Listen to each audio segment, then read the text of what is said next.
अस्सलाम वालेकुम, मैं हूं शजन अजीज। राउंड अप में आपको खुशामदीद। नाजरीन, पाकिस्तान की सियासी फिजा एक बार फिर आईनी तरमीम की गर्द से महक रही है। गुज़श्ता हफ्ते मुतअद्दिद ज़राए अबलाग ने इतला दी कि हुकूमत 28वीं तरमीम की मंजूरी के लिए मुतहरिक हो गई है और उसके लिए मई का मौजूदा हफ्ता इंतहाई अहम करार दिया जा रहा है। जबकि ज़राए के मुताबिक ये तरमीम इत्तफाक राय से ईद उल अज़हा से कबल 21 मई को लाने की तजवीज़ है। लेकिन गुज़श्ता चंद रोज में जो सूरत हाल सामने आई वो 27वीं तरमीम की हंगामा खेज यादें ताज़ा कर रही है कि जहां ड्राफ्ट रात गए तक नामालूम रहा था, 28वीं तरमीम में मुमकिन तौर पर नए सूबे या इंतजामी यूनिट्स कायम करने, इख्तियारात और वसाइल की मुंतकिली और लोकल बॉडीज के मालियाती और इंतजामी इख्तियारात को आईनी तहफ़्फ़ुज़ देने जैसे इक़दाम शामिल हो सकते हैं। सूबाई हुकूमतों को माली वसाइल लोकल हुकूमतों तक पहुंचाने के लिए प्रोविंशनल फाइनेंस कमीशन के क्याम पर गौर किया जा रहा है। दूसरी जानिब नए सूबों का मामला 28वीं तरमीम में ज़ेर बहस नहीं आएगा। ताहम बाज़ ज़राए के मुताबिक नए सूबों के क्याम या इंतजामी ढांचे में तब्दीलियां भी ज़ेर बहस हैं और हुकूमत का दावा है कि तरामीम का मकसद मकामी हुकूमतों को मजबूत बनाना और NFC समेत मालियाती अमूर के साथ सेहत और तालीम को वफाक के ज़ेर कंट्रोल लाना है। मुख्तलिफ बयानात और रिपोर्ट्स के मुताबिक आईनी तरमीम और मुतल्लिका कानूनी तब्दीलियों के लिए 3 से 4 मुख्तलिफ मुसवदे तैयार किए जा चुके हैं, जिन पर फ्रीकैन के दरमियान रोजाना की बुनियाद पर मुशावरत जारी है और मुजवजा तरामीम में नए NFC अवार्ड से मुतालिक अमूर भी ज़ेर गौर है। जबकि पानी की तकसीम और नहरों से मुतालिक मामलात भी मुज़ाकराती एजेंडे का हिस्सा है। लेकिन जैसी रवायत बन चुकी है, ये मुसवदे अभी तक अवामी सतह पर नहीं आए और मुल्क भर में बहस ज़राए के इत्तलात पर चल रही है, ना कि किसी बाज़ाब्ता दस्तावेज पर।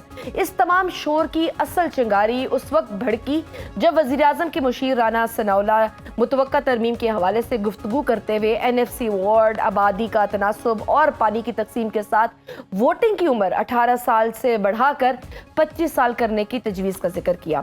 बाद अज़ा राना सनाउल्लाह साहब ने वजाहत पेश करते हुए कहा कि यह सिर्फ एक तजवीज़ है और इसे बाकायदा हुकूमती पॉलिसी ना समझा जाए। दूसरी जानिब वज़ीर कानून आज़म नज़ीर तार साहब ने भी कहा कि जब भी आईनी तरमीम लाई जाएगी तमाम हलीफ जमातों को एतमाद में लिया जाएगा और फिलहाल 28वीं तरमीम के कोई आसार नहीं है। वैसे माजी में भी ऐसा ही होता आया है। इस तमाम सूरत हाल में सबसे अहम किरदार पीपल्स पार्टी का है। बिलावल भुट्टो जरदारी ने वाज़ेह किया है कि आईनी तरमीम से मुतालिक उनसे रस्मी या गैर रस्मी तौर पर कोई मुशावरत नहीं की गई और तरमीम किसी एक जमात के बस की बात नहीं, उनकी इजाज़त के बगैर ये मंजूर नहीं हो सकती।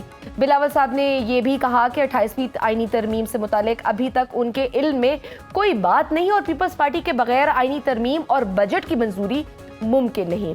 पीपल्स पार्टी का मुसलसल मौक़िफ़ रहा है कि 18वीं तरमीम नाकाबिले छेड़छाड़ है और PTI के चेयरमैन बैरिस्टर गौड ने हुकूमत से 28वीं तरमीम पर मौक़िफ़ वाज़ेह करने का मुतालबा भी किया है। PTI ने वोटिंग उम्र बढ़ाने की तजवीज़ की सख्त तरीन अल्फाज में मजम्मत करते हुए इसे हुकूमत की बुखलाहट करार दिया।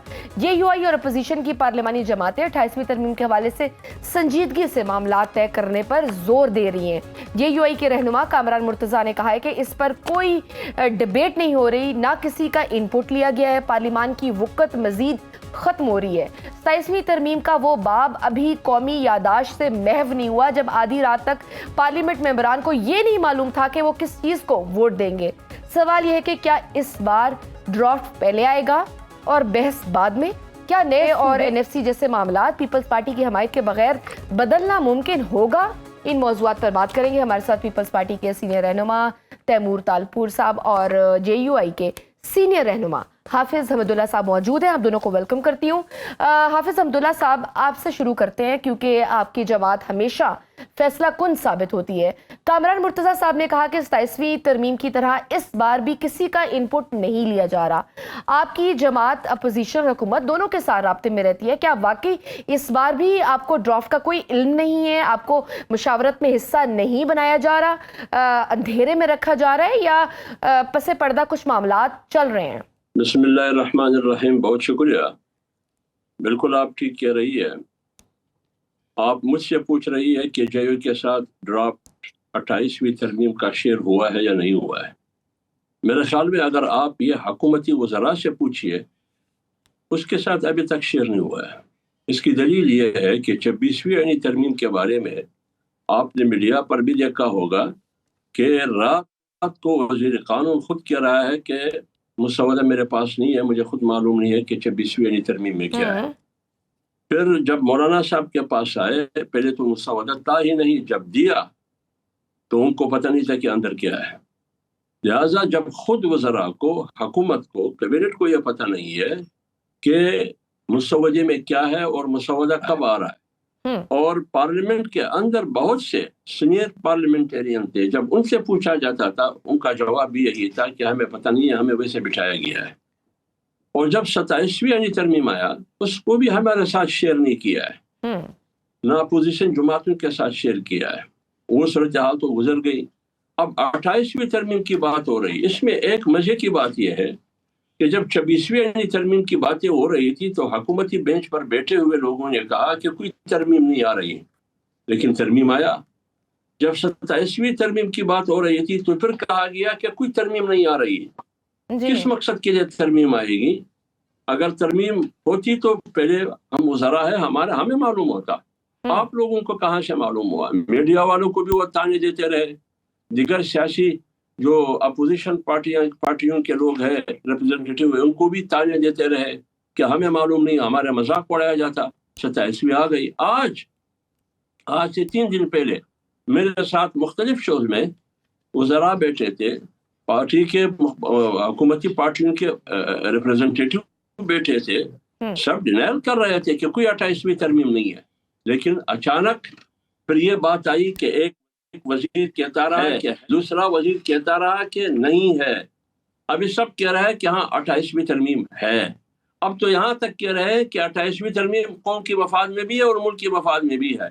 जो वजीर ये कह रहा है कि कौम की मफाद में भी है और मुल्क की मफाद में भी है, उनको खुद भी मालूम नहीं है कि 28वीं तरमीम के अंदर क्या है। तो लिहाजा जमीयत उलमा इस्लाम के साथ बिल्कुल शेयर नहीं किया गया है, किसी को भी पता नहीं है कि 28वीं तरमीम में क्या है। ठीक, हमारे साथ तैमूर तालपुर साहब भी हैं, आपको वेलकम करती हूँ। तैमूर साहब, जैसा से हमदुल्ला साहब कह रहे हैं कि ये तो हुकूमत को भी नहीं खुद पता कि इसमें होना है क्या है, क्या नहीं होना, कि आवाम के हक में है, किस तरह से है, उसमें क्या चीज़ आनी है। और फिलहाल तो JUI भी मुखालफत ही कर रही है। बिलावल भुट्टो साहब ने भी कहा कि हमसे कोई मुशावरत नहीं हुई। हुकूमत ने शामिल सबसे बड़ी इत्तेहादी जमात होने के नाते क्या ये मुमकिन है कि इतनी बड़ी खिचड़ी पक रही हो और आपको खुशबू तक ना आई हो? आपका मौकिफ क्या है? आपसे मुशावरत सिरे से हुई ही नहीं है, या जो बातें तरमीम के अंदर सामने आ रही हैं आप उनसे इत्तेफाक नहीं करते?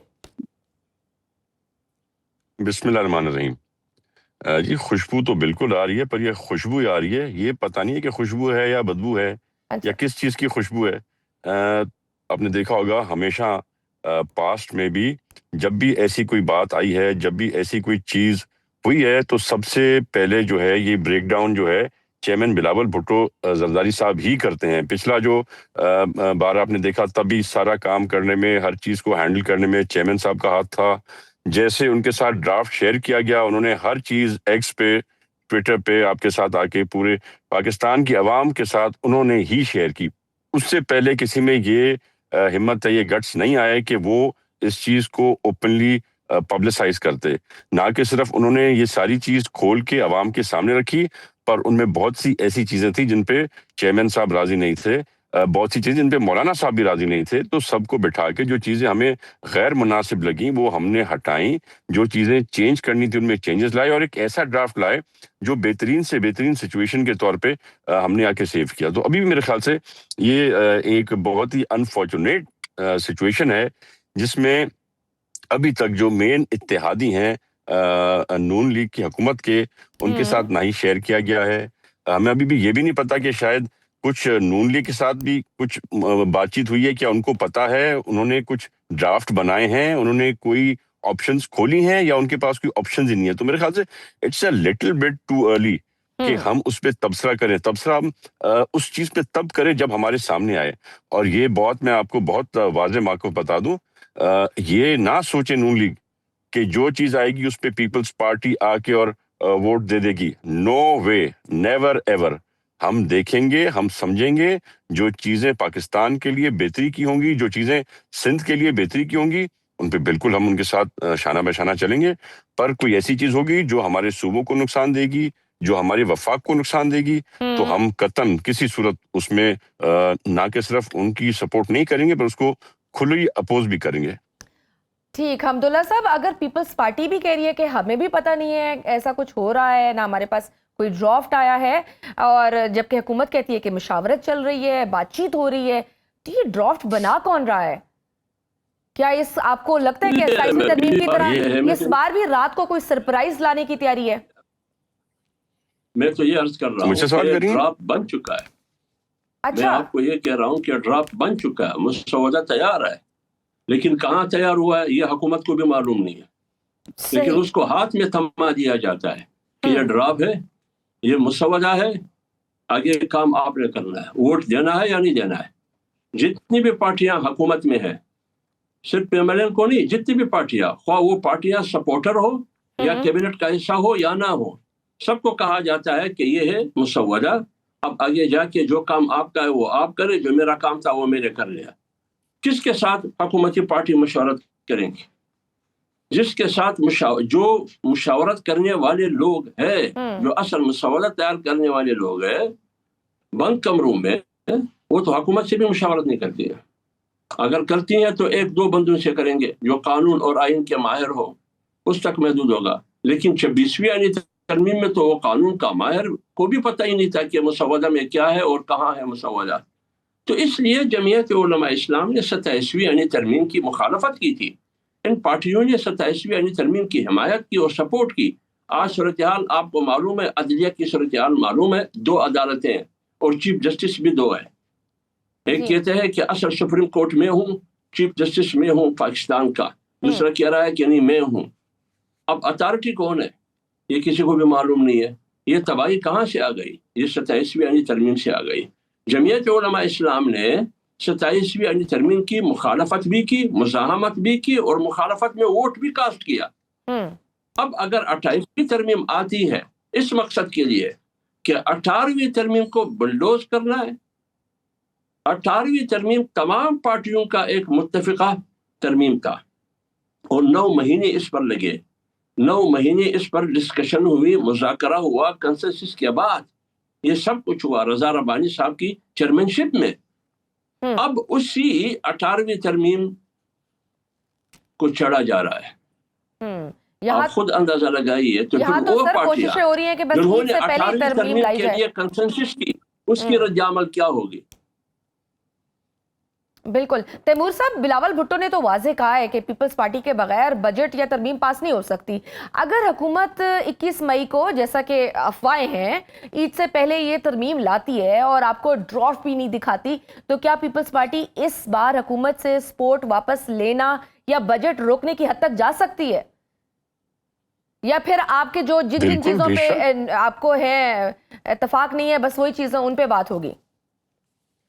बिल्कुल जी, बिल्कुल। ये इस तरह थोड़ी होता है कि हम होल हार्टेडली सारा जो है हुकूमत को सपोर्ट करते रहें, प्राइम मिनिस्टर साहब को अनकंडीशनल सपोर्ट करते रहें और फिर कोई तरमीम आए जिसमें हमारे साथ डिस्कशन ना हो। खैर मैं समझता हूँ, मेरा एक्सपीरियंस कहता है कि शायद अभी आपस में इनकी मुशारफत चल रही होगी, पर आई एम क्वाइट श्योर कि ये नहीं हो सकता कि आप असेंबली में ला के और हमें कहें कि ये आप पास करा दें, वोट कर दें। तो ये भी आई एम श्योर शहबाज शरीफ साहब होश के नाखून लेंगे और शहबाज शरीफ साहब जरूर, आई थिंक जब उनकी कंसल्टेशन पूरी होगी तो फिर शायद उसके बाद लेटेस्ट स्टेज में, हालांकि फर्स्ट स्टेज में पीपल्स पार्टी से बात करनी चाहिए थी। कोई चीज बनाते हैं उस वक्त बैठ के बात करनी चाहिए। आई एम श्योर बात जरूर करेंगे, पर हो सकता है कि वो पहले आपस में बन जाए तो फिर शायद हमारी तरफ आए। पर ये उनको भी पता है बड़ा क्लियरली नून लीग को कि हम किसी गलत कानून पे कभी भी सपोर्ट नहीं करेंगे जहाँ पे हमारी मुशावरत नहीं होगी, जहाँ पे हमें इन कॉन्फ्रेंस नहीं लेंगे, जो चीजें हम समझेंगे बेहतर नहीं है, हम कभी भी इतनी बड़ी गलती नहीं करेंगे उसके लिए वोट करके। तो I am sure they are probably waiting for some time, which is not fair, but they are definitely waiting for something before discussing it with us. Hamdullah साहब, आप तो कह रहे हैं कि ड्राफ्ट बन गया। आपको क्या लग रहा है कि क्या हुकूमत को ईद से पहले मिल जाएगा? ईद से पहले तक ये तरमीम पास कराने की वो कोशिश करेगी? और दूसरा, मौलाना फजल रहमान, हमने देखा है कि माजी में आईनी तरमीम के हवाले से बड़ा सख्त स्टैंड लिया था। अगर हुकूमत पीपल्स पार्टी को बाईपास नहीं कर सकती तो JUI का इस 28वीं तरमीम पर हतमी लाएअमल क्या होगा? क्या आप पीटीआई के साथ मिलकर इस बार पार्लियामेंट के अंदर कोई बड़ा लॉकडाउन करेंगे? देखिए, पहले तो मेरे ख्याल में 28वीं आईनी तरमीम को आने दे कि 28वीं तरमीम सामने आ जाए, उसका मुसव्वदा कि उसमें अंदर क्या है। दूसरी बात यह है कि अपोजिशन जमातों का आपस में ये एक बात तय है कि हम आपस में पार्लियामेंट के अंदर मुशावरत कर सकते हैं, हम एक मौक़िफ़ अपना सकते हैं, लेकिन उस वक्त जब ये मुसव्वदा और ये तरमीम कौम के मफाद में हो, मुल्क के मफाद में हो, जमहूरियत के मफाद में हो, अगर इस तरमीम के ज़रिए 73 के आइन का चेहरा मस्खा किया जा रहा है, 18वीं तरमीम को उड़ा दिया जाता है, फिर तो मेरे ख्याल में जमीयत उलमा इस्लाम के लिए ये मुश्किल होगा कि वो इस तरमीम को सपोर्ट करे। लेकिन इससे पहले मैं ये कहूँगा कि पहले 28वीं तरमीम आने दें। 27वीं तरमीम ने जमीयत उलमा इस्लाम ने जो किरदार अदा किया, मुखालफत की, मुखालफत में वोट किया, अगर 28वीं तरमीम भी ऐसी सूरत और हैत और शक्ल में आएगी जिससे सूबाई खुद मुख्तारी को नुकसान पहुंचेगी, NFC अवार्ड को चढ़ा जाएगा, 18वीं तरमीम पर उसमें छेड़छाड़ की जाएगी, मेरे ख्याल में जमीयत उलमा इस्लाम फिर इसको सपोर्ट नहीं कर सकेगी। लेकिन पहले आने दें मुसव्वदे को। हाफिज साहब, इस तरमीम का असल मकसद तो NFC अवार्ड के फॉर्मूले को बदलना, सेहत और तालीम जैसे शोबे दोबारा वफाक को देना है, वही नए सूबे या इंतजामी यूनिट्स में इजाफा करना है। JUI छोटे सूबों की कूक की अलमबरदार रही है। क्या आप वफाक को दोबारा मजबूत और सूबों की तकसीम की इस कोशिश की इजाजत देंगे? नहीं, देखिए मेरे अर्ज सुनिए, सबसे बुनियादी चीज ये है, मैंने आपको पहले भी कहा कि मुसव्वदा आने दे, फिर बात करेंगे। दूसरी बात ये है, अगर फर्ज करे सुबह की बात है, तो मुझे ये बताइए, जब 1 यूनिट का फैसला हुआ था, आपने कहा कि ये मुल्क के मफाद में है, मुल्क की तरक्की का इंहिसार 1 यूनिट में है। क्या मुल्क ने तरक्की की? फिर 4 सूबे हो गए। 4 सूबे पहले थी, पाकिस्तान बाद में था। यानी जब आप पाकिस्तान बना रहे थे ना, ये 4 सूबे पहले से ही थे। पंजाब भी पहले से था, खैबर पख्तूनख्वा में रेफरेंडम हुआ, सिंध भी पहले से ये सूबा था, फिर ये 4 सूबे विफाक के हिस्सा बने, फिर विफाक बना। अब अगर 4 सूबों में आप तकरीबन 60 साल से या 65 साल से 4 सूबे चला रहे, आप 65 साल में 4 सूबों की सूरत में तरक्की न दे सके, न कौम को न मुल्क को, किसी भी हवाले से, न सियासी मैदान में मुस्तहकम हुआ यह मुल्क, न माशी मैदान में मुस्तहकम हुआ यह मुल्क, और न सिक्योरिटी के हवाले से यह मुल्क मुस्तहकम हुआ। आपकी पॉलिसियां क्यों गलत है? जब पहले 1 यूनिट था तो भी गलत, पाकिस्तान टूट गया, और जब 4 सूबे हो गए, अभी तक आप ये सोच रहे हैं कि मुल्क का फायदा किस चीज में होगा। अब आप मुल्क को 12 सूबों में तकसीम करेंगे या 20 सूबों में तकसीम करेंगे, पहले हमें समझाइए कि 20 सूबे बनाने में फायदा क्या है और ना बनाने में नुकसान क्या है, मुल्क का और कौम का, ये बताइए। इसका बुनियादी मकसद ये है कि वो डिवाइड एंड रूल पर अमल किया जा रहा है कि तकसीम करो और ताकतवर अपना हुक्मरानी किया करे। इसका बुनियादी मकसद ये है। सही।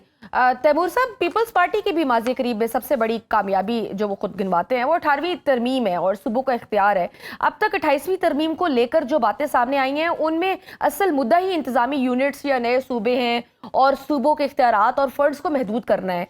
क्या किसी भी पॉइंट पर आप इस तरह के किसी भी मुसव्वदे या इससे मिलते जुलते मुसव्वदे के हामी बनेंगे?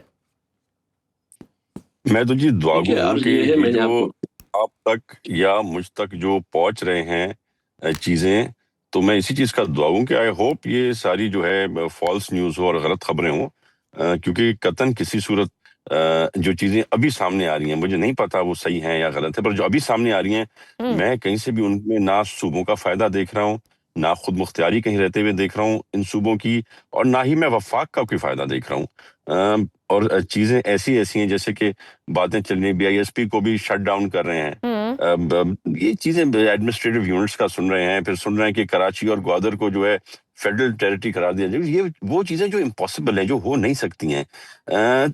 तो मेरे ख्याल से उस पर अभी इतना हमें सीरियस होना नहीं बनता है। We'll have to wait till things come out, और एक्चुअल जो चीज है वो क्या करना चाह रहे हैं, क्या तरमीम लाना चाह रहे हैं, मकसद क्या है। बेसिकली हर बात का एक मकसद होता है। अगर वो मकसद हमें समझ में आएगा, अगर हमें वो मकसद फायदेमंद लगेगा तो बिल्कुल उस पर बातचीत है। पर अगर ये जो चीजें अभी हम देख रहे हैं तो मैं तो वही आपको मैंने कहा, I am just hoping that it's all false news. सही। हमदुल्ला साहब, फजल रहमान साहब की गुज़श्ता दिनों फवाद चौधरी साहब से और दीगर कुछ सियासतदानों से मुलाकात भी हुई है। ये बताइए, क्या हम आइंदा आने वाले दिनों में अपोजिशन के साथ मिलकर आप हुकूमत मुखालिफ किसी बड़ी तहरीक या निज़ाम के बदलने का मंसूबा कोई है ज़ेर बहस, कोई इस तरह का कोई प्लान? देखिए अभी तक तो कोई ऐसी कराची में जो बात आई नहीं है, कराची में जो हमदुल्ला ऐसी साहब चीज हुई जी नहीं है।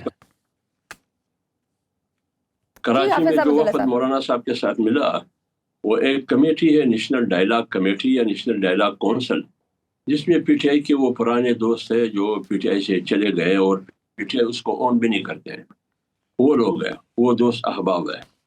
अब वो मौलाना साहब के पास आए थे, क्या एजेंडा वो लेके आया था, मेरे ख्याल में ये अभी कबल अज वक्त है ये बात। जहाँ तक पीटीआई की बात है, हम काफ़ी तलखी के बाद हम एक दूसरे के साथ बहुत करीब आ गए, लेकिन असल मसला पीटीआई में ये है कि अथॉरिटी मालूम नहीं है। असल अथॉरिटी उनका अडियाला जेल में है, बाकी जो बाहर लोग हैं वो फैसला नहीं कर सकते, न उनकी मौक़िफ़ एक है। अभी रिसेंटली आपने देखा कि असम्बली के अंदर आपस में खुद लड़ पड़े, और मीडिया पर भी आप देखते हैं। तो इस सिलसिले में नुकसान और जो इत्तेहाद नामुमकिन है, जो कि इंतशार अपोजिशन की सफ़ों में वाकई ये हुकूमत के फ़ायदे में जा रहा है, लेकिन इसमें बुनियादी मसला हम में नहीं है, बुनियादी मसला पीटीआई में है, क्योंकि अथॉरिटी उनका मालूम नहीं है, अथॉरिटी उनका अंदर है, बाहर कोई अथॉरिटी उसका मालूम नहीं है। जमीयत उलमा इस्लाम अपने सौबदीद पर तनी तनहा वो अपना एहतजाज जारी रखी हुई है। अभी 14 मई को कराची में बहुत बड़ा इज्तिमा हुआ, अभी 4 जून को क्वेटा में इज्तिमा होगा, और 22 मई को, अभी जो आने वाला 22 मई है, 3-4 दिन के बाद पूरे मुल्क में महंगाई के खिलाफ जमीयत उलमा इस्लाम तनी तनहा एहतजाज करेगी। तो हम अपने एफर्ट कर रहे हैं, बाकी इत्तेहाद होगा या नहीं होगा यह बात की बात है। सही। तैमूर साहब, सूबों के मामले में पीपल्स पार्टी का नून लीग से इख्तलाफ अपनी जगह, मगर जिस तरह अपोजिशन जमातें और खुसूसन पीटीआई कोई हुकूमत को गिराने की जानिब जाती है या कोई ऐसी तहरीक सामने आती है, तो आप इस अपोजिशन अलायंस का हिस्सा बनेंगे या हुकूमत को ही सपोर्ट जारी रखेंगे? देखिए जी, पाकिस्तान पीपल्स पार्टी तो वैसे भी खुश नहीं है, पर इस मुल्क की सालमियत के लिए, इस मुल्क की इकोनॉमिक स्टेबिलिटी के लिए, पॉलिटिकल स्टेबिलिटी के लिए हम इस हुकूमत को सपोर्ट कर रहे हैं। हमें तो कुछ नहीं मिल रहा है, ना हम कैबिनेट का हिस्सा हैं, पर मैं नहीं समझता अभी ऐसी कोई बात आई है कि हम इतने जज्बाती हो के और सोचें कि अभी हम हुकूमत के खिलाफ जाएंगे और हम दूसरों के साथ अलायंस में आके हुकूमत गिराएंगे। नहीं, I don't think this is too early for that. अभी तो चीजें सामने आएंगी, वाजे होंगी, उसके बाद कोई इसी चीज पे सोच सकता है। अभी तो हम इस हुकूमत को सपोर्ट कर रहे हैं और हमारी वही पॉलिसी चल रही है। ठीक। हमदुल्ला साहब, आपका मैं लास्ट कमेंट लेना चाहूँगी। ऑब्वियसली अफवाहें हैं, काफ़ी चीज़ें निकल रही हैं, एनएफसी और सारी चीज़ें, उसके अलावा एक और चीज़ जिस पे बात हो रही है कि 25 साल वोटर की उम्र की तजवीज़ दी जा रही है, जिसको बहरहाल अभी तो हुकूमत ने क्लियर किया कि ऐसी कोई बात नहीं है, बट कहीं पे कुछ वज़रा ये भी कह रहे हैं, बड़े सीनियर, के डिस्कशन हो रही है। आपके ख्याल में क्या ज़रूरत पेश आ रही है कि 18 से 25 साल इसकी उम्र करने की बात भी डिस्कस हो? देखिए, अर्ज ये है, अगर आप 18 साल से 25 साल तक, यानी आप वोटर का उम्र 25 साल रखेंगे, 18 साल 19, 20, 21, 22, 23, 24 को हक नहीं देते हैं वोट इस्तेमाल करने का, यानी वोटिंग का, 25 साल आप रखेंगे, इसका बुनियादी मकसद क्या है? इसमें आप 3 करोड़ वोटर वोट देने से महरूम करेंगे। क्या, कौन सा कानून आपको ये इजाजत दे रहा है? दुनिया में तकरीबन 90% जहां भी आप दुनिया में जाएंगे, जिस कंट्री में भी जाएंगे, वहां वोटर की उम्र 18 साल है। ऐसे ममालिक भी है जैसे अर्जेंटाइन, ऑस्ट्रेलिया वगैरह, वहां वोटर का उम्र 16 और 17 साल है। तो लिहाजा आपकी मजबूरी क्या है? हुकूमत की मजबूरी, अगर 18 साल की उम्र में नौजवान शादी कर सकता है, बच्चा पैदा कर सकता है, क्या वो वोट इस्तेमाल नहीं कर सकता? वोट नहीं डाल सकता है। अगर नौजवान 18 साल की उम्र में सेकंड लेफ्टिनेंट बन सकता है, फिर मुल्क की दिफा के लिए लड़ सकता है, मर सकता है, जान भी दे सकता है, वहां तो वो बालिग है। लेकिन जब वोट की नौबत आएगी फिर वो नाबालिग है, बच्चा है। मतलब क्या है आपका? कौम समझती है।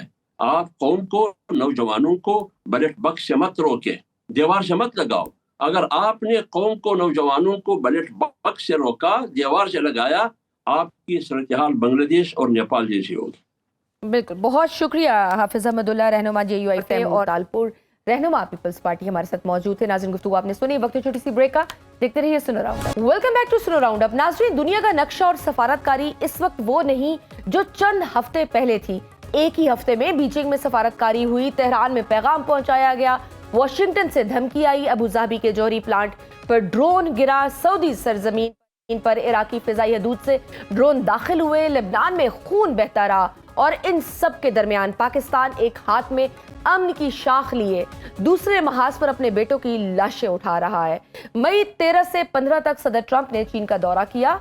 2 रोजा सरबराही इजलास में ट्रंप और शी जिनपिंग ने ईरान के जौहरी हथियारों की मुखालफत पर इत्तफाक किया, मगर ट्रंप का दौरा चीन बगैर किसी ठोस मुआहदे के खत्म हुआ। ट्रंप ने वापसी पर हवाई जहाज में सहाफियों को बताया कि शी जिनपिंग ने ईरान को फौजी साजो सामान न देने का वादा किया। ट्रंप के बीजिंग से रवाना होते ही 16 मई को वजीर दाखिला मोहसिन नकवी तेहरान पहुंच गए। डॉन अखबार ने सफारती जराये के हवाले से लिखा कि मोहसिन नकवी का ये दौरा ट्रंप की जानिब से ईरानी तजवीज़ मुस्तरद होने के फौरन बाद आया और इस्लामाबाद की कोशिश ये है कि मुज़ाकरात का धागा टूटने ना पाए। बीजिंग से वापसी के बाद ट्रंप ने ईरान को दोबारा धमकी दी। ट्रंप ने ट्रूथ सोशल पर लिखा, ईरान के लिए घड़ी टिक टिक कर रही है, तेजी से आगे बढ़ो वरना कुछ बाकी नहीं बचेगा, वक्त खत्म हो रहा है। कहा कि डील ना हुई तो ईरान का बहुत बुरा वक्त आएगा। इस सब में 17 मई को सबसे खतरनाक वाकया सामने आया। अबू धाबी के जौहरी बिजली घर बुराका न्यूक्लियर प्लांट के अहाते पर ड्रोन हमला हुआ। अल जजीरा के मुताबिक कोई हलाकत नहीं हुई और ताबकारी की सतह मामूल पर रही। बुराका प्लांट UAE की 25% बिजली फराहम करता है। ये अरब दुनिया का पहला जौहरी प्लांट है और इस पर हमला इलाकाई जंग को एक नई और इंतहाई खतरनाक सतह पर ले जाने का इशारा है। जब पाकिस्तान एक तरफ आलमी सफारतकारी के महाज पर सरगर्म है, उसी वक्त 14 मई 2026 तक रवा माह के 15 दिनों में सिर्फ 6 रोज के अंदर 5 बड़े दहशतगर्द हमले हुए। 10 और 9 मई को फतेह खेल बनू में फितनतुल ख्वारिज ने बारूद से भरी गाड़ी पुलिस चेक पोस्ट से टकरा दी। दर्जन से जायद पुलिस एहलकार शहीद, हमलावरों ने क्वाडकॉप्टर ड्रोन भी इस्तेमाल किए। 12 मई को लकी मरवत के बाजार में धमाके ने के करीब 10 अफराद को लुक्मे अजल बनाया। 13 मई को बलूचिस्तान के बारखान में IED हमले में एक मेजर समेत 5 फौजी शहीद हुए। तज्जियाकार कहते हैं कि जब पाकिस्तान आलमी अमन की आवाज बन रहा हो, उस वक्त ये हमले इत्तफाक नहीं बल्कि एक हिकमत अमली है। इस सब के दौरान 17 मई को भारतीय आर्मी चीफ ने पाकिस्तान के जोग्राफिया से मुतालिक इंतहाई घटिया और इश्तियाल अंगेज बयान दिया, जिस पर DGI SPR ने 2 टोक और वाज़ेह जवाब दिया। किसी खुद मुख्तार और जौहरी हमसाये को जोग्राफिया से मिटाने की धमकी देना ये कोई स्ट्रेटेजिक पैगाम नहीं या ताकत का मुजाहिरा नहीं, ये दानिशवराना दिवालियापन, दीवानगी और जंग की भूख है। और ये जानना जरूरी है कि इस तरह की जोग्राफियाई तबाही लाजमन 2 तरफा और जामे होगी। इस सब में भारत को एक और सुबकी हुई। 15 मई 2026 को हेग में कायम सालसी अदालत ने सिंध तास मुआहदे के तनाज़े में पाकिस्तान के मौक़िफ़ की तायीद करते हुए एक और अहम फैसला सादिर किया। अदालत ने करार दिया कि सिंध तास मुआहदा मुकम्मल तौर पर नाफिजुल अमल है और कोई भी फरीक अकेले इससे मुअत्तल नहीं कर सकता। मगरबी दरियाओं का पानी पाकिस्तान के लामहदूद इस्तेमाल के लिए छोड़ना जरूरी है। पाकिस्तान की अमन की कोशिशें और फितनतुल हिंदुस्तान की कार्रवाइयां क्या पाकिस्तान पर भी जंग के बादल मंडला रहे हैं? क्या इस बार ईरान पर वाकईतन हमला करेंगे या मजीद डेडलाइन में तोसी होगी? इन मौजूआत पर बात करते हैं। हमारे साथ मौजूद हैं माहिर बैनुल-अक़वामी अमूर अहमद हसन अल अरबी। अहमद, आपको वेलकम करती हूँ राउंडअप में। अहमद, भारतीय आर्मी चीफ की धमकी एक मामूली सियासी बयान नहीं बल्कि एक जौहरी रियासत के फौजी सरबराह की खुली धमकी है। इसके जवाब में ISPR ने भी बड़ा वाज़ेह किया है कि किसी भी जारियत का जवाब 2 तरफा और फैसला कुन तबाही की सूरत में निकल सकता है। तो क्या भारत खित्ते में दानिस्ता एक और जंगी माहौल बना रहा है? क्या अफगान बॉर्डर के बाद बराह रास्त भारतीय बॉर्डर भी गर्म हो सकता है?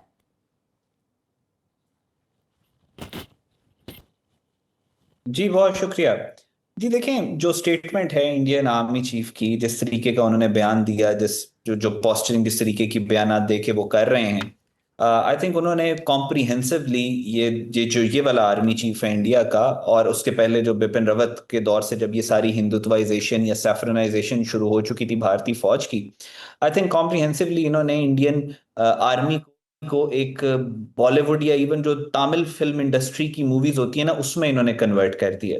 लॉजिकली आप देखें कि ये जो धमकियां दे रहे हैं पाकिस्तान को, क्या मतलब इस तरह की एक न्यूक्लियर एनवायरनमेंट में आप इमेजिन भी कैसे कर सकते हो कि आप किसी मुल्क की ज्योग्राफी चेंज करोगे, और वो भी मुल्क वो जो पाकिस्तान जैसा हो, जिसने जी। आपको एक साल पहले जवाब दिया हो। अंग्रेजी की एक कहावत है, वो कहते हैं when you are in a hole stop digging. जब आप एक गड्ढे में होते हैं ना, आपको उसको गड्ढे को खोदना बंद करना होता है। भारत का मसला है कि वो एक गड्ढे के अंदर है और वो मजीद खोदते चले जा रहे हैं।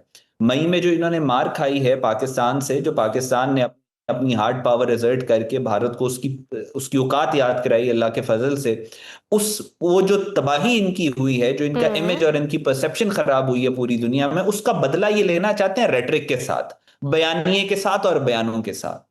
तो उसका वो चीज हो नहीं सकती, वो प्रैक्टिकली इम्पॉसिबल है। उसमें आप जयशंकर के बयानात देख लें, आप राजनाथ सिंह के बयानात देख लें, आप नरेंद्र मोदी के बयानात देख लें, आप इनके आगे भी इवन बयानात देख लें।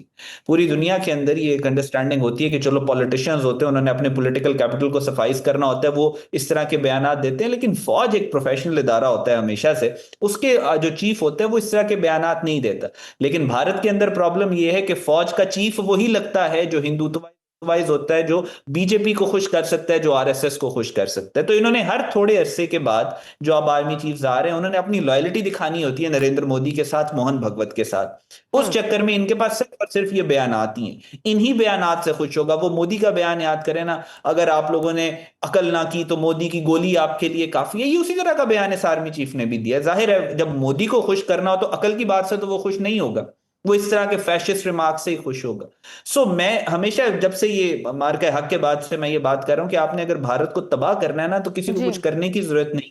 वो खुद इनके ही आर्मी काफी हैं। चीफ को, मिनिस्टर को, इनके नरेंद्र मोदी को, जयशंकर को, इन सारों को खुली आजादी देने के जो तुम्हारे दिल में है तुम रोज एक बयान दिया करो। वही ये चल रहा है। इसके अलावा there is absolute no reality to it. मतलब ये पॉसिबिलिटी नहीं है कि पाकिस्तान को अगर जियोग्राफिकली हिस्टोरिकली भी देखना है, तो पाकिस्तान और मुसलमानों का वजूद तो इस खत्ते में कई 100 सालों से कायम है। इंडिया एज एन एंटिटी वो एक एनॉमली है, और अगर जियोग्राफिकली किसी ने खत्म होना है, पाकिस्तान तो नहीं।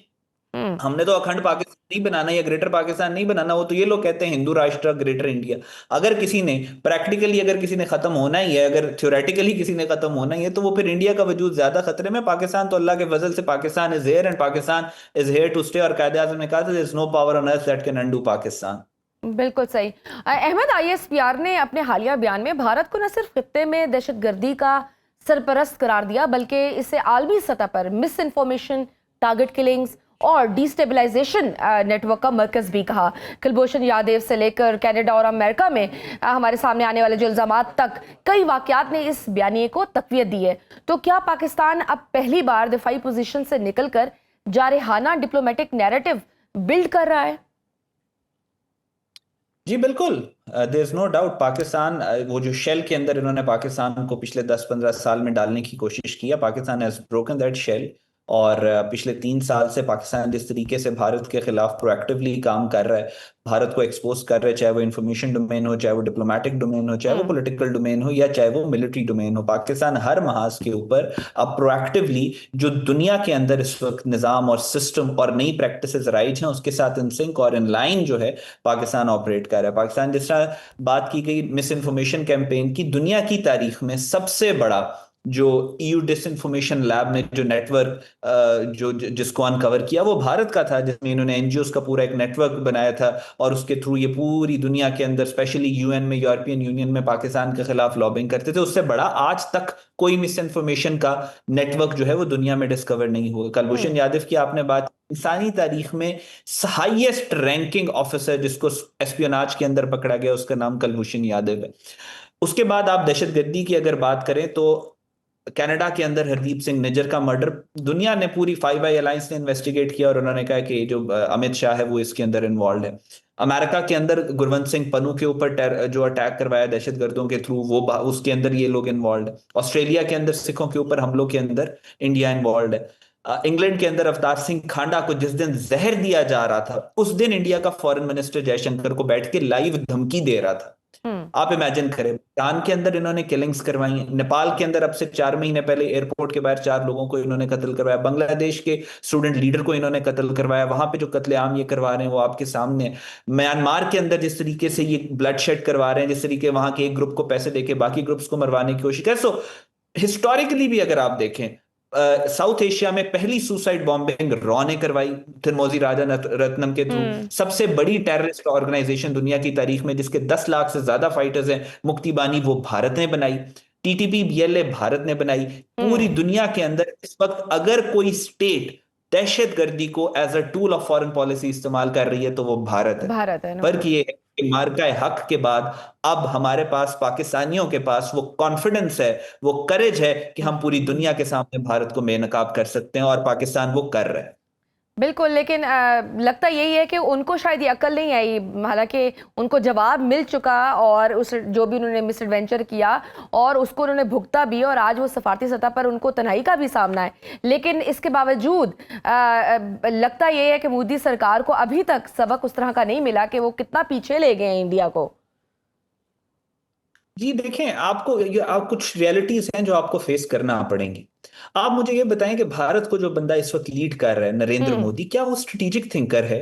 उसकी क्या क्रेडिबिलिटी है? उसकी क्या एजुकेशन है कि वो कर रहा है? उसकी सीवी में क्या लिखा हुआ है कि वो इंडिया का प्राइम मिनिस्टर, सवाए इसके कि उसने गुजरात के अंदर जो है वो बच्चों का कत्लेआम किया, उसने लोगों को ज़िबा किया, उसने हजारों के करीब मुसलमानों का कत्लेआम किया। ये उसकी सीवी है। इस रेटरिक की बेस पे वो प्राइम मिनिस्टर बने। ना उसकी कोई एजुकेशन है, ना उसकी स्ट्रेटेजिक थिंकिंग है। आप फॉरेन मिनिस्टर की बात कर ले, इंडिया की फॉरेन मिनिस्टर डिप्लोमैट्स जो हैं वो बड़े पढ़े लिखे भी आते रहे हैं माजी में। जयशंकर की बात कर लें कि जो गालियां दे रहा है, कौन सा डिप्लोमैट दुनिया में गालियां देता है? आप उसके बाद राजनाथ सिंह को देख लें, क्या उसकी क्रेडिबिलिटी है, क्या एजुकेशन है। अमित शाह को देख लें, ये सारे वो जो भगवत को खुश करते हैं इस वक्त इक्तदार में, और उन अपने इक्तदार को बचाने के लिए आप देखें वो मिसालें हैं उस तरह की कि जब एक जाहिल आदमी को आप सवार कर देंगे अपने, वो तबाही करके जाएगा। नरेंद्र मोदी इस वक्त जितना बड़ा पाकिस्तान का दुश्मन है, या जितना बड़ा इंसानियत का दुश्मन है, मुसलमानों का बड़ा दुश्मन वो, जी उससे ज्यादा बड़ा दुश्मन वो इंडिया का भी है। ज्यादा बड़ा दुश्मन वो इंडिया का भी है। ये सारी चीजें हमें अंडरस्टैंड करने की जरूरत है कि हम basically we are not dealing with leaders और स्ट्रेटेजिक थिंकर्स के साथ हम डील नहीं कर रहे, हम फैशिस्ट जाहिलों के साथ डील कर रहे हैं। और वो वही, और उनको पाकिस्तान को मजीद, मैं अक्सर ये बात करता हूं कि फॉरेन पॉलिसी की बात है, इंडिया ने अपनी फॉरेन पॉलिसी को पाकिस्तान के साथ टाई इस तरीके से कर लिया है कि पाकिस्तान को इंडिया पे अटैक करने की जरूरत नहीं है। पाकिस्तान ने सिर्फ अपनी फॉरेन पॉलिसी ठीक करनी है, ऑटोमेटिकली इंडिया की खराब होती रहेगी। और आप वही देख रहे हैं पिछले, जिस तरह पाकिस्तान ऊपर की तरफ जा रहा है, उसी तरह इनवर्सली प्रोपोर्शनल रिस्पांस आपको इंडिया के अंदर मिल रहा है। बिल्कुल, और फिर ऊपर से आप इतने मज़ाहिया फैसले देना शुरू कर दें, अफसोसनाक कि भारत में एक और तारीखी मस्जिद मंदिर करार दे दिया गया है, और मध्य प्रदेश हाई कोर्ट के फैसले ने ऑब्वियसली मुसलमानों के जज्बात को ठेस पहुंचाई है और मजीद इश्तियालंगेजी ही फैलाई है अपने मुल्क में भी। और क्या आलमी असूलों के मुताबिक यू थिंक दुरुस्त है माइनॉरिटीज़ के राइट्स, और वहाँ पे ऑब्वियसली और भी बहुत सारी तहरीकें मोदी सरकार के खिलाफ है। आप क्या देख रहे हैं in the longer run Modi साहब की फ्यूचर को? देखिए, मुझे मोदी का कोई ज्यादा रिलायबल फ्यूचर नजर नहीं आता भारत के कॉन्टेक्स्ट में भी। और लेकिन प्रॉब्लम यह है कि भारत जो है इस वक्त, उसको मोदी ने अपने साथ ऐसा टाई कर लिया है कि decline of Modi is going to be decline of India as well.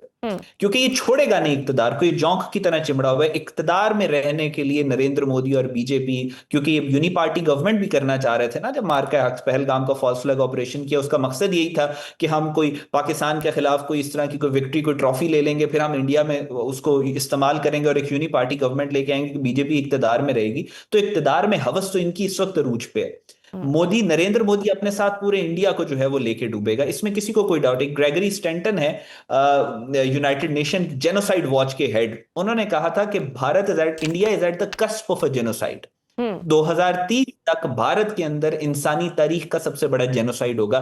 Gregory Stanton वही शख्स है जिसने रवांडा के जेनोसाइड को भी प्रेडिक्ट किया था होने से पहले। भारत के अंदर, जहां तक मसाजिद की बात की, सिर्फ मसाजिद की बात नहीं है, दुनिया में सबसे ज्यादा मसाजिद जिस मुल्क में शहीद हुई हैं वो भारत है। दुनिया में सबसे ज्यादा चर्चेस जिस मुल्क में तबाह हुए हैं वो भारत है। दुनिया में सबसे ज्यादा गुरुद्वारों पे जो हमला हुआ है वो भारत है।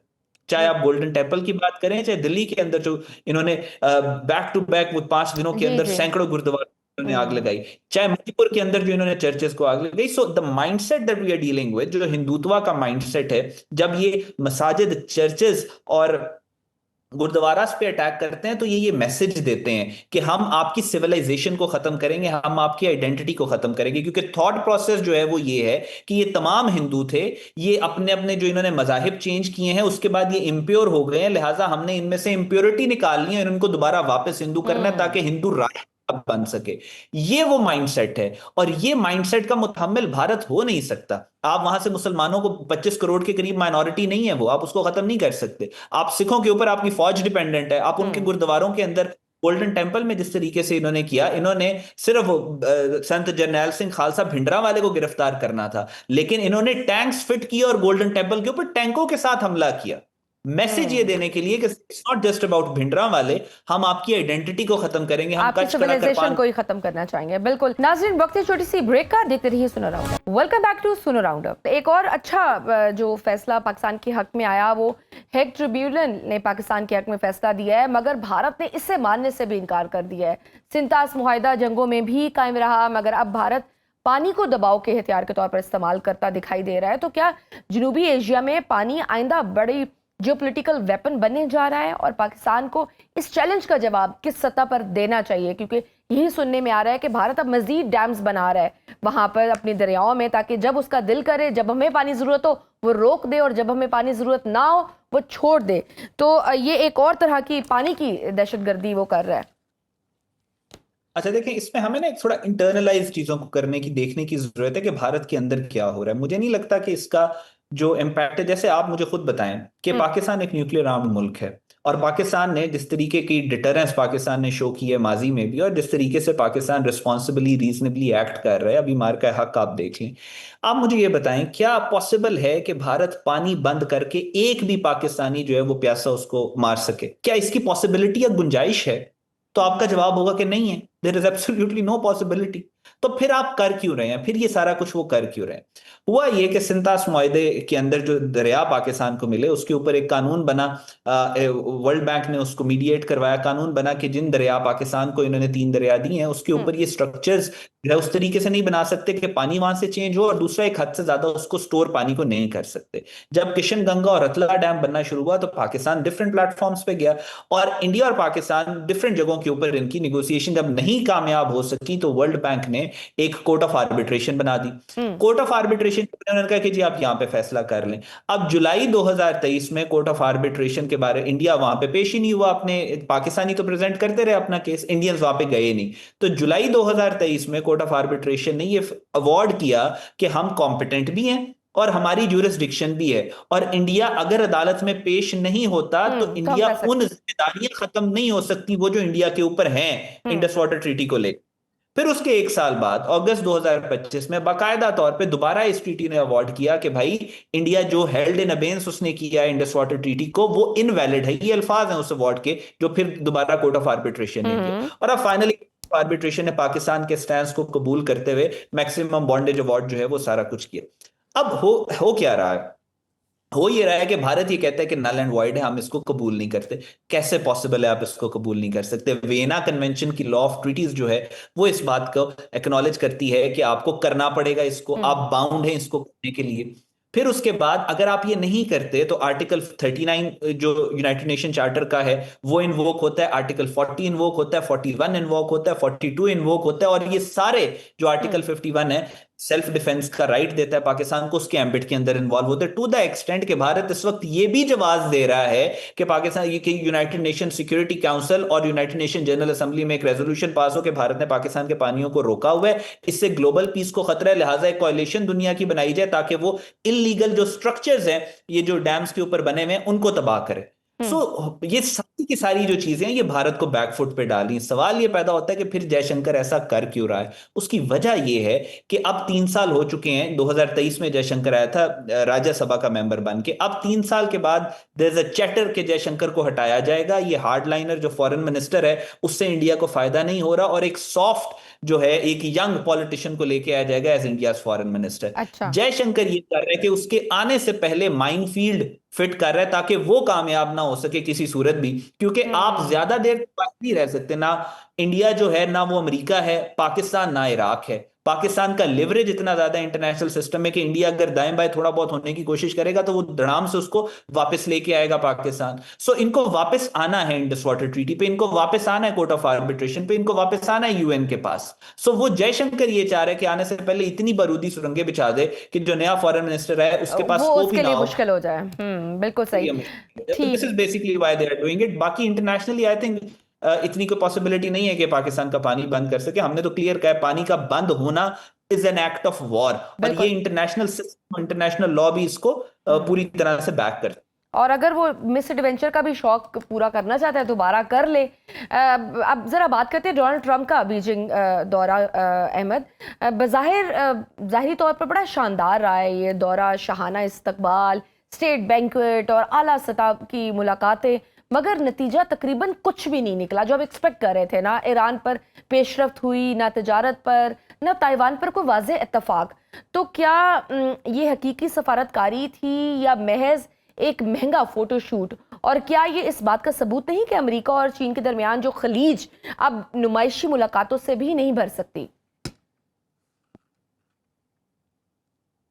जी देखिए, पहली बात ये कि अमेरिका के प्रेसिडेंट का इस तरीके से चाइना आना और सीरियस विजिट करना, सीरियस विजिट से मुराद जो टीम वो लेके आए, जो चाइनीज ने जिस तरीके से अपनी टीम प्रेजेंट की है, सो ये एक सीरियस विजिट था और ये बहुत इंपॉर्टेंट विजिट था।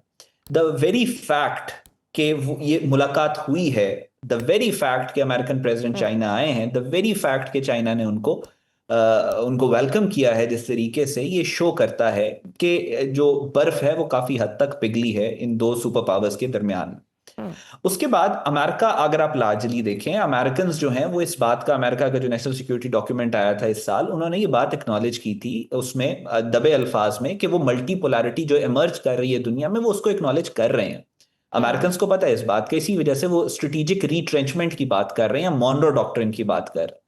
सो उस हिसाब से अमेरिकन का जो विजिट था, मुझे तो ऐसा लगता है कि उससे हालात बहुत बेहतर हुए हैं। दुनिया इमर्जिंग मल्टीपोलैरिटी के अंदर जो जिस तरीके के कॉन्फ्लिक्ट्स हमें नजर आ रहे थे वो काफी हद तक जो है वो उसमें एक अंडरस्टैंडिंग डेवलप हो सकेगी कि म्यूचुअल कोएग्जिस्टेंस होनी है। तो साइडिडीज ट्रैप जो होता है कि एक म्यान में दो तलवारें नहीं रह सकती, आई थिंक उसको अवॉइड किया गया है इस विजिट में। और उसके बाद आई थिंक आने वाले 5-10 सालों तक इसके इंप्लीकेशंस और इसके इम्पैक्ट्स जाएंगे। जहां तक ईरान की बात है, पब्लिकली यस, ईरान के ऊपर इतनी ज्यादा बातचीत नहीं हुई, फोटो ऑप्स नहीं हुए या इस तरीके की चीजें सामने नहीं आई, लेकिन बिहाइंड द सीन्स जो है वो आई थिंक प्रोग्रेस हुई है। Iran has been discussed. Iran का और अमेरिका की जो जंग है वो बहुत बड़ी है टू बी इग्नोर्ड इस तरह के विजिट के अंदर। और ईरान वाले मामले में जो चीजें हैं वो बैकग्राउंड के अंदर बड़ी तेजी से आगे बढ़ रही हैं, चलती चली जा रही हैं। देखें आगे हालात किस तरफ जाते हैं वक्त ही बताएगा, लेकिन जो चाइना और अमेरिका का विजिट उसमें ईरान को लेकर पॉजिटिव डेवलपमेंट्स हुई हैं। तीसरी बात ये जहां तक सैंक्शंस ताइवान की बात है, ताइवान जो है वो चाइना की रेड लाइन है। चाइना कहता है कि हम ताइवान चाइना पॉलिसी है और उसके ऊपर डेडलॉक रहेगा। चाइना उसके ऊपर फ्लिंच नहीं करेगा, उस पर कॉम्प्रोमाइज नहीं करेगा। और अमेरिकन ने भी एक परसेप्शन पुट अप करनी है ताइवान से रिलेटेड। आई थिंक उसके ऊपर मुझे ऐसा लगता नहीं कि कॉन्फ्रंटेशन हुई है, उस पर हश हश ही हुआ है। और बाकी आई थिंक जो इंडिकेटर्स हैं, देखें ऐसा तो नहीं हो सकता कि ये विजिट के बाद दोनों अपने सारे ग्रीवियंसेस, सारे जो राइवलरीज, नेचुरल राइवलरीज चल रही हैं, इकोनॉमिक राइवलरीज चल रही हैं, वो खत्म हो जाएंगी ओवरनाइट। हाँ, एक पॉजिटिविटी की तरफ चीजें जाएंगी और वो मुझे ऐसा लगता है कि डायरेक्शन पॉजिटिव ही रही है इस विजिट में और इस विजिट के बाद। ठीक, और एक चीज़ तो होता है और बैनुल-अक़वामी तज्ज़ाकार भी ये चीज़ कह रहे हैं कि सब पूरे सिनारियो में जो लेवरेज मिला है वो चाइना को ज़्यादा मिला है, जिसने एक गोली भी नहीं चलाई और स्टिल आई वुड से कि उस मुल्क को सबसे बड़ा फ़ायदा हुआ है। एंड आई थिंक वो कहते रहे कहावत कि अपने दुश्मन को गलती करने देनी चाहिए और रोकना नहीं चाहिए, तो I think that's what the China did it in that. और इसमें पूरे और जो वहाँ पे जो नोटिस किया गया वो यही कि Donald Trump was more of a flattering than Xi Jinping. He was confident और लग ये रहा था कि वो ज़्यादा बड़े लीडर हैं उससे। और दूसरा, ट्रंप एक तरफ कहते हैं कि हम जंग नहीं चाहते, दूसरी तरफ ईरान को सख्त तरीन नताइज की धमकियां भी देते हैं। तो ये मुतज़ाद बयानात क्या जाहिर करते हैं? देखिए, आई थिंक दोनों लीडर्स की पर्सनैलिटी है। सी जिनपिंग की पर्सनैलिटी, प्रेसिडेंट शी की पर्सनैलिटी जो है वो एक सीरियस पर्सनैलिटी है, डोनाल्ड ट्रंप की एक अपनी पर्सनैलिटी है। तो आई थिंक मेरे लिए शायद ये तो मुश्किल हो कि इस विजिट के बाद मैं ये आइडेंटिफाई कर सकूं कि वो कौन जीता और कौन हारा। इंटरनेशनल रिलेशंस में या इस तरह के जो विजिट्स होते हैं उसमें ज़्यादातर चीज़ें ब्लैक एंड वाइट में नहीं होती, ज़्यादातर चीज़ें जो होती हैं वो ग्रे में होती हैं। मैं शायद ये जो एनालिस्ट ये बात कर रहे हैं कि चाइना जो है वो जीत गया और अमेरिका जो है वो हार गया और कोई गोली चलाए बगैर चाइना वन द गेम, मैं शायद उसके साथ एग्री ना कर सकूं। मुझे वो थोड़ी सी not exactly won the game, is just like कि उनको ज्यादा फायदा मिला है इस पूरे उसमें। China is on the upper end. देखिए, आई थिंक डेफिनेशंस डिफरेंट होती हैं। चाइना की विन की डेफिनेशन डिफरेंट है, अमेरिका की विन की डेफिनेशन डिफरेंट है, ईरान की डिफरेंट है, और वो जो एनालिस्ट, जो इंटरनेशनल एनालिस्ट वो जिस मुल्क में बैठे हैं उनकी विन की डेफिनेशन डिफरेंट है। मिसाल मैं आपको छोटी सी देता हूं कि ईरान पाकिस्तान जो अमेरिका का कॉन्फ्लिक्ट हुआ उसमें अमेरिका की विन की डेफिनेशन ये थी कि ईरान के अंदर रजीम चेंज हो, जो जिसको वो रजीम कहते हैं वो चेंज हो, और उसके बाद ईरान जो है वो माफी मांगे और सब कुछ। ईरान की डेफिनेशन ये थी कि हम जीत जाएं और अमेरिका को यहाँ से निकाल दें। और पाकिस्तान की जो विन की डेफिनेशन थी वो ये थी कि अमन आए और ये जंग रीजनल और ग्लोबल ना हो जब हमने सीज फायर करवाई। सो हर किसी की अपनी अपनी डेफिनेशन है।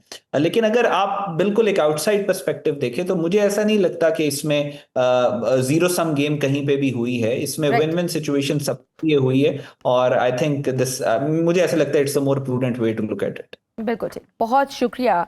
बैनुल-अक़वामी अमूर के माहिर अहमद हालिर अभी हमारे साथ मौजूद थे। नाज़रीन, गुफ्तगू आपने सुनी। आज के प्रोग्राम में बस इतना ही। इजाज़त दीजिए, अल्लाह हाफ़िज़।